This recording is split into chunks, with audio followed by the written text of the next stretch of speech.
All right, how about this one, Shane? Speaking a little inconsistent here, Ole Miss 48, Auburn 34. But if you didn't watch the game, man, it was pretty wild. I mean, Ole Miss jumped out to a 21-0 lead. You're thinking, oh, this is gonna be the week. This is gonna be week. We fire Brian. He's horrible. They're gonna get blown out. Robbie Ashford. I mean, he was playing so horribly they had to bench him, and then he missed a series. Then he came out red hot. Auburn came roaring back so bad, Shane, that Lane Kiffin, and this was a hell of a call, but midway in the third, they had to settle for a field goal. We know how Lane hates kicking them field goals.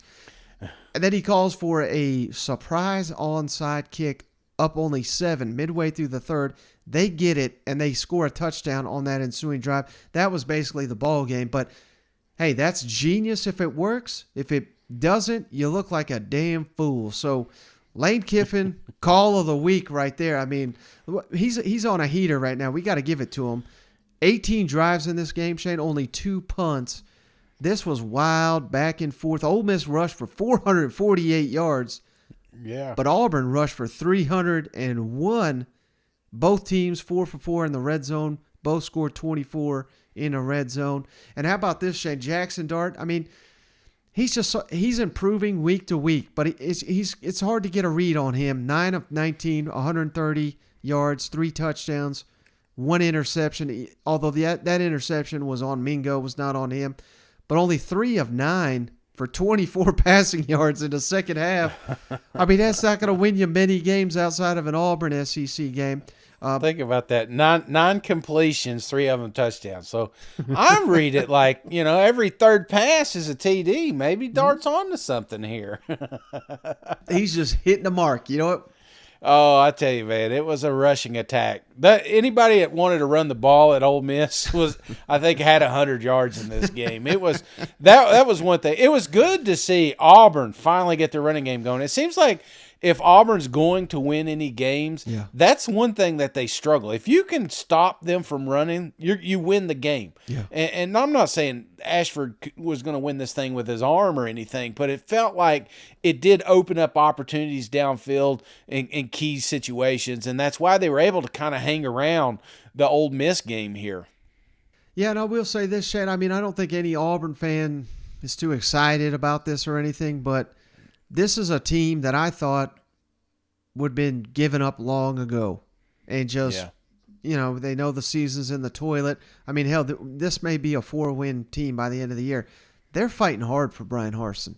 They're lacking a lot of quality players, a lot of difference makers. The quarterback it's just a disaster about half the time. Robbie Ashford, promising player, but clearly, forced into action due to injuries, not yet ready for the big spotlight. But he flashes, he makes plays from here to there. But again, I got to hand it to this team. I think I was telling you at one point in the ball game, Shane, Tank, he had like 42 yards rushing, and Auburn as a team had like 36 yards total in the game. Like it doesn't it doesn't even make sense what's going on the Auburn sideline. But they're at least, again, they're not quitting, but they're going up against a red hot Ole Miss team. And I know Ole Miss is sitting here, Shane, they're 7-0 in the top 10.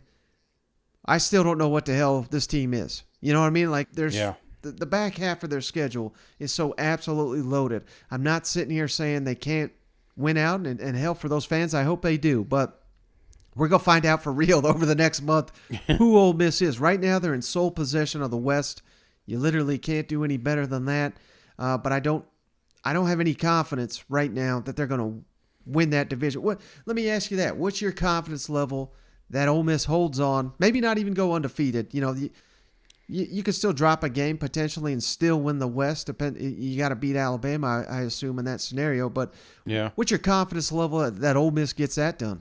Very low, Mike. I've come across as an Ole Miss hater, and I'm not. Coming into the season, we knew that they were going to look really good based off their schedule, and then shit got real around Kentucky. But I think they're doing better than I expected. But like you said, the back half of the schedule is nothing to overlook. In fact, let me read it to you here. We're at LSU. We're at Texas A&M. You got Bama at home. You're going out to Arkansas, and then you got Mississippi State for the Egg Bowl. So, I mean, if he can make it through that gauntlet and only lose one game, potentially two, I still think it's a success. I think it's a fantastic season for Ole Miss. But that's a lot of ifs, man. I mean, even LSU, the way they're playing right now, it's going to be a tough matchup. Yeah. I don't know. What time is that game? Have they come out with it yet? I think it's the CBS game. I mean, shit, Mike. I mean, it's gonna get that's. Oh no, man. Ole Miss. I think we learned more about Ole Miss this week than we. You know, it's kind of hard to judge. Nothing against Kentucky, but I felt like Rodriguez was in the swing of things. Yeah. You know, Will wasn't 100% either. Obviously, he after that game he wasn't able to dress out. Right. So I still think that. It's hard to judge Ole Miss off that one. I think we can judge them after this LSU game. I think we can honestly find out if they're real or not, the real deal. And I'm just hesitant to pull the trigger. The record doesn't lie. Lane Kiffin doesn't lie, and I hate it, Ole Miss fans. I apologize. I'll eat my words after if you crush the LSU Tigers, but I need to see it one more week. Lane, now, just based on kind of eye test, what was kind of your level of concern about defense coming out of this one? You know, Auburn scoring 34, I believe that's 14 more than their average. Yeah, you know, obviously that was not up to our standards, no matter who's in there. You know, unfortunately, our best player tried to go. You know, arguably our best player from an impact standpoint in Cedric, and wasn't able to play at all. Not making any excuses, but so guys got to step up like we tell them. This is the middle of the season. You're going to have injuries, and obviously we did not tackle well again this week, and a ton of explosive runs. So, you know, I guess like I said, they announced, you know, we got lightning within 8 miles of here. And I said, well, we ain't got any run defense within 8 miles of here, so. I was like, maybe we'll have 30 minutes to go figure it out. Could you kind of take us through the decision to go for the onside kick in the third quarter? What did you see, and then how big of a play did that end up being, because you guys capitalized on it and scored? Yeah, I mean, huge play for the players to make the play. Something on film, and Coach Biaggi had done a great job finding it, and we'd practiced it all week.